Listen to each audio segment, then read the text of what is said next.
एक व्यक्ति काफी दिनों से चिंतित चल रहा था, जिसके कारण वह काफी चिड़चिड़ा तथा तनाव में रहने लगा था। वह इस बात से परेशान था कि घर के सारे खर्चे उसे ही उठाने पड़ते हैं। पूरे परिवार की जिम्मेदारी उसी के ऊपर है। किसी न किसी रिश्तेदार का उसके यहाँ आना जाना लगा ही रहता है।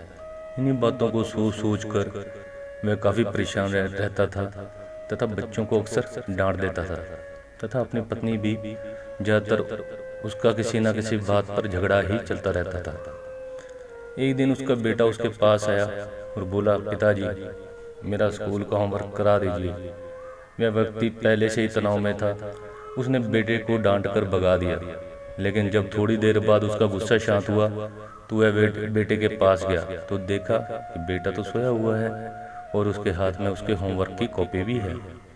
उसने कॉपी को लेकर देखा और जैसे ही उसने कॉपी के नीचे रखना चाहिए, उसकी नज़र होमवर्क के टाइटल पर पड़ी। होमवर्क का टाइटल था वह चीज़ें जो हमें शुरू में अच्छी नहीं लगती लेकिन बाद में वह अच्छी लगती हैं। इस टाइटल पर बच्चे के एक पैराग्राफ लिखना था जो उसने लिख दिया था। उसी वक्त उसने बच्चे का लिखा पढ़ना शुरू कर दिया। बच्चे ने लिखा था, मैं अपने फाइनल एग्ज़ाम को बहुत धन्यवाद देता हूँ, क्योंकि शुरू में तो ये बिल्कुल भी अच्छे नहीं लगते थे, लेकिन इनका बाद में स्कूल की छुट्टियों का पड़ जाना अच्छा लगता है। मैं खराब स्वाद वाली कड़वी दवाइयाँ को भी धन्यवाद देता हूँ, क्योंकि शुरू में तो ये कड़वी लगती हैं लेकिन ये मुझे बीमारी से भी ठीक करती हैं। मैं सुबह सुबह जगाने वाली उस अलार्म घड़ी को बहुत धन्यवाद देता हूँ जो मुझे सुबह बताती है कि मैं जीवित हूँ। मैं ईश्वर को भी बहुत धन्यवाद देता हूँ जिसने मुझे इतने अच्छे पिता दिए, क्योंकि उनकी डांट मुझे शुरू में तो बुरी लगती है लेकिन वो मेरे लिए खिलौने लाते हैं, मुझे घुमाने ले जाते हैं और मुझे अच्छी अच्छी चीज़ें खिलाते हैं। और मुझे इस बात की खुशी है कि मेरे पास पिता है, क्योंकि वो मेरे दोस्त सोहन के तो पिता ही नहीं है। बच्चे का होमवर्क पढ़ने के बाद वह व्यक्ति जैसे अचानक नींद से जाग गया, उसकी सोच बदल गई। बच्चे की लिखी बातें उसके दिमाग में बार बार घूम रही थी, खास करके वह लास्ट वाली लाइन। उसकी नींद उड़ गई थी। फिर वह व्यक्ति थोड़ा शांत होकर बैठा और उसने अपनी परेशानियों के बारे में सोचना शुरू किया।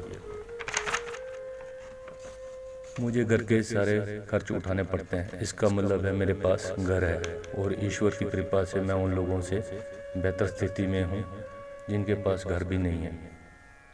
मुझे परिवार की जिम्मेदारी उठानी पड़ती है, इसका मतलब है कि मेरा परिवार है, बीवी बच्चे हैं। ईश्वर की कृपा से मैं उन लोगों से ज़्यादा खुशनसीब हूँ जिसके पास परिवार ही नहीं है और वो दुनिया में बिल्कुल अकेले हैं।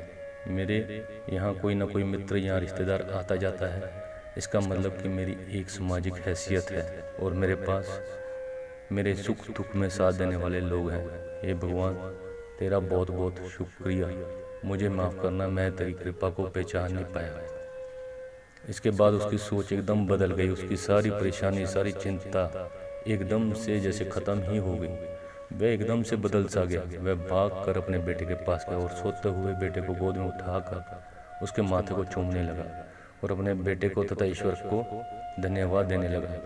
हमारे सामने जो भी परेशानियां हैं, हम जब तक उनको नकारात्मक नज़रिए से देखते रहेंगे तब तक हम परेशानियों से घिरे रहेंगे, लेकिन जैसे ही हम उन चीज़ों को, उन्हीं परिस्थितियों को सकारात्मक नज़रिए से देखेंगे, हमारी सोच एकदम से बदल जाएगी। हमारी सारी चिंताएं, सारी परेशानियां, सारे तनाव एकदम से ख़त्म हो जाएंगे